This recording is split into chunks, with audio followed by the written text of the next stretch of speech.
ఈరోజు రాష్ట్ర కాంగ్రెస్ కమిటీ ఆధ్వర్యంలో భారతీయ జనతా పార్టీ శ్రీ నరేంద్ర మోడీ గారి నాయకత్వంలో ఈ దేశ ప్రజల్ని ఏ విధంగా మోసం చేస్తూ ఉందో, గత 10 ఏళ్లుగా ఏ రకంగా మోసం చేసిందో, రాబోయే రోజుల్లో కూడా మోసపూరితమైనటువంటి హామీలు ఇచ్చి ఓట్లు పొందడం కోసం ఏ రకంగా ప్రయత్నం చేస్తూ ఉందో వాటన్నిటికీ సంబంధించి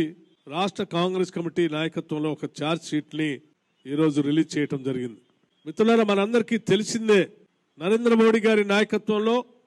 ఈ దేశంలో కాంగ్రెస్ పార్టీకి వ్యతిరేకంగా మాట్లాడుతూ ఈ దేశానికి నిరుద్యోగ యువకుల సమస్య వెన్నాడుతూ ఉంది. సంవత్సరానికి కనీసం 2 కోట్ల తగ్గకుండా ఉద్యోగాలు ఇస్తామని చెప్పి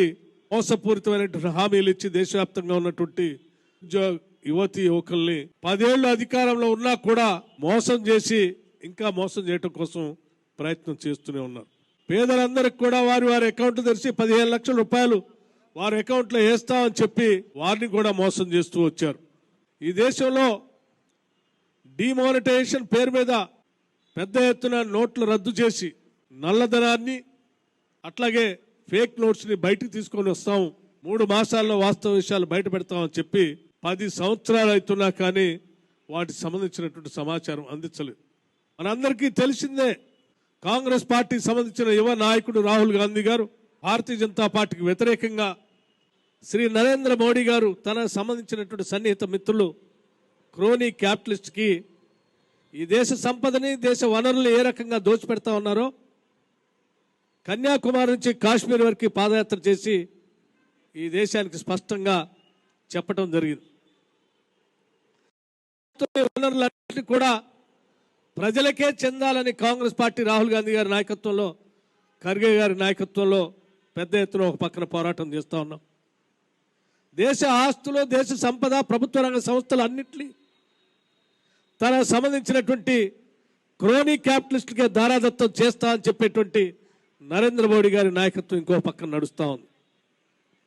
ఈ దేశ ప్రజాస్వామ్యాన్ని కాపాడటం కోసం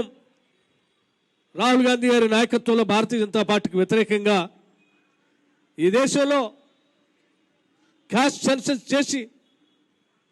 జనాభాలో ఉన్నటువంటి అధిక శాతం ప్రజానికానికి సంపదనంతా కూడా పంచడానికి ప్రయత్నం చేస్తున్నామని చెప్పేటువంటి కార్యక్రమం రాహుల్ గాంధీ గారి నాయకత్వంలో పక్కన జరుగుతూ ఉంది. కాదు కూడదు కొద్దిమంది సంబంధించినటువంటి వ్యాపారస్తుల చేతుల్లోనే ఈ దేశ సంపదను పెడతామని చెప్పి నరేంద్ర మోడీ గారి నాయకత్వంలో భారతీయ జనతా పార్టీ కార్యక్రమం ఓ పక్కన నడుస్తూ ఉంది. ఈ రకంగా దేశ సంపద గురించి, ప్రజాస్వామ్యం గురించి, లౌకికవాదం గురించి, ఈ దేశ రాజ్యాంగం గురించి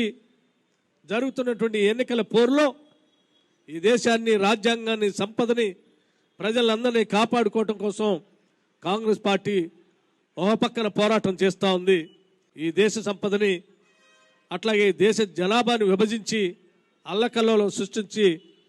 అధికారాన్ని చెలాయించడం కోసం భారతీయ జనతా పార్టీ ఇంకో పక్కన ప్రయత్నం చేస్తూ ఉంది. వీటన్నిటినీ కూడా ఈరోజు కాంగ్రెస్ పార్టీ ఆధ్వర్యంలో మేము చాలా స్పష్టంగా ఛార్జ్ షీట్ విడుదల చేస్తూ రాష్ట్ర ప్రజలందరికీ విజ్ఞప్తి చేస్తూ ఉన్నాం. ఉత్తర భారతదేశంలో ఏ రకంగా అయితే గుజరాతీలకు సంబంధించిన నాయకత్వం దాడులు చేస్తూ ఒక రాష్ట్రం మీద ఇంకో రాష్ట్రం, ఇంకో రాష్ట్రం మీద ఇంకో రాష్ట్రం పెత్తనం చేస్తూ దేశాన్ని ఆనాటి ఈస్ట్ ఇండియా కంపెనీ ఏ రకంగా అయితే కబలించడం కోసం ప్రయత్నం చేసిందో, ఈరోజు వీరి నాయకత్వంలో దేశంలో ఉన్నటువంటి సంపదనంతా కూడా కొన్ని కంపెనీలకు దారాదత్తం చేయడం కోసం ప్రయత్నం చేస్తున్నటువంటి ఈ తరుణంలో తెలంగాణ రాష్ట్ర కాంగ్రెస్ కమిటీ ఆధ్వర్యంలో భారతీయ జనతా పార్టీని నిలవంచి ఈ రాష్ట్ర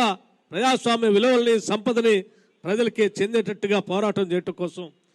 కాంగ్రెస్ ఆధ్వర్యంలో ఈరోజు ఛార్జ్ షీట్ని రిలీజ్ చేయడం జరిగిందని చెప్పి ఈ సందర్భంగా మీ అందరికీ మనవి చేస్తూ, ఈ విషయాలన్నింటినీ కూడా ప్రతి ఇంటికి, ప్రతి పౌరుడికి చేర్చే విధంగా ప్రతి కాంగ్రెస్ నాయకుడు, కార్యకర్త పనిచేయాలని, సమాచారాన్ని ప్రతి ఇంటికి తీసుకువెళ్లాలని చెప్పి విజ్ఞప్తి చేస్తూ, ఈ విషయాలన్నింటినీ కూడా మీడియా కూడా పెద్ద ఎత్తున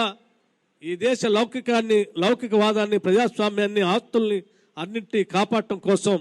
ప్రజాస్వామ్య 4వ స్తంభం అయినటువంటి మీడియా వ్యవస్థలు కూడా ముందుకు రావాలని చెప్పి విజ్ఞప్తి చేస్తూ సెలవు తీసుకుంటున్నాను. జై హింద్, జై కాంగ్రెస్.